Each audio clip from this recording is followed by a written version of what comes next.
Have you felt so fed up with routine lately? I know this isn't just me. With a year of being confined on what used to be our safe haven, which is our home where we used to rest, suddenly we found ourselves pulling our whole life together on one single space. What we usually do on separate functional places, now we do them all at once on our home. The separation has somewhat become blurred. It is definitely exhausting. It's like waking up to work without end.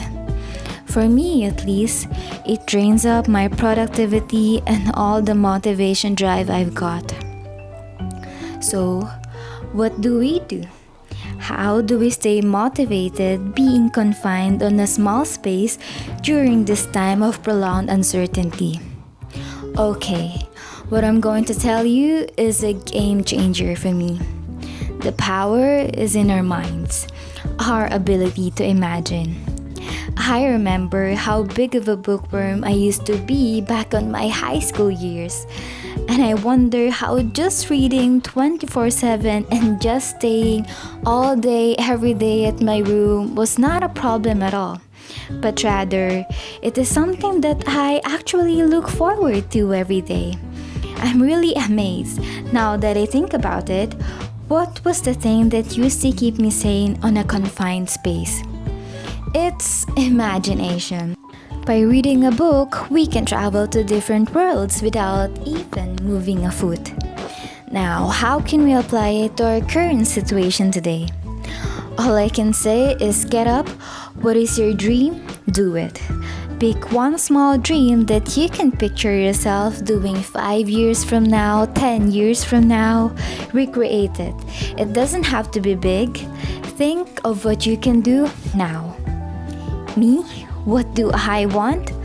Well, years from now, I wanted to be sitting at a coffee shop, sipping different flavors of coffee every day on my stylish corporate blazers, working on a laptop, and maybe waiting for my client to arrive. I pretend I am myself years from now, so I had to do my school research that day and pretend that it was a project on my job. And it distracted me on all of the stress. It's not faking yourself. It's not pretending to be someone you're not. Well, not yet. It's loving the process.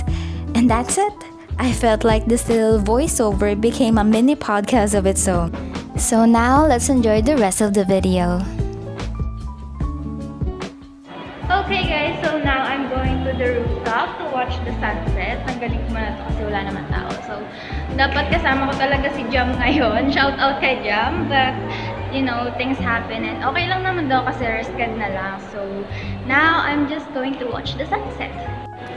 Unfortunately, it was cloudy at this point.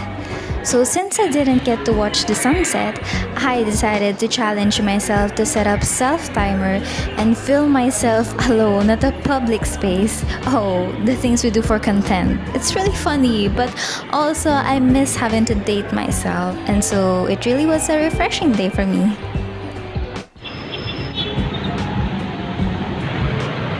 So now, pupunta na ako kay Ilaga. Magmamerienda daw kami. So, pass up na rin kasi sobrang tagal na rin namin na hindi nagkita. So, naglalakad lang ako. Then on the way, this happened. When we thought it was the end of the day, life really is a way of giving what we want, the least we expected. So maybe we can appreciate it more in God's perfect time.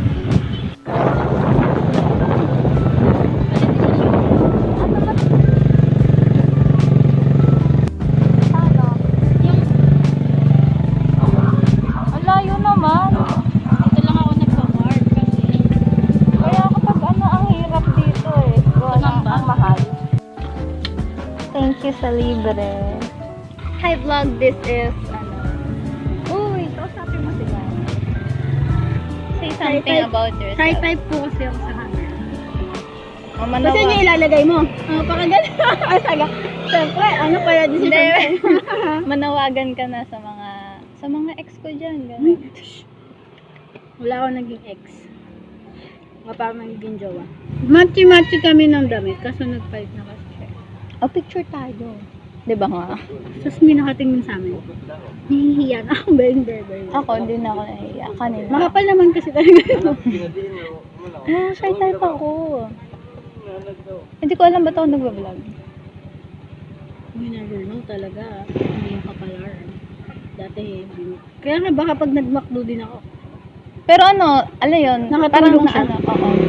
Kasi ang tawag dito, hindi na ako takot sa strangers. Kasi alam ko hindi na nila ako makikita bukas. So, lahat ng katangahang ginawa ko ngayon.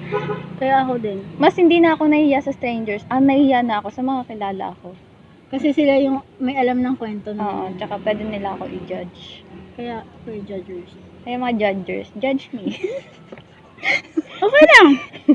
Tanggap namin. But kidding aside, don't listen to me. I was just having a really rough patch this day. That is why it is important to surround yourself with people who understand you and never judge you. Sometimes life is a bumpy road, but in whatever you do, just love the process. Bye!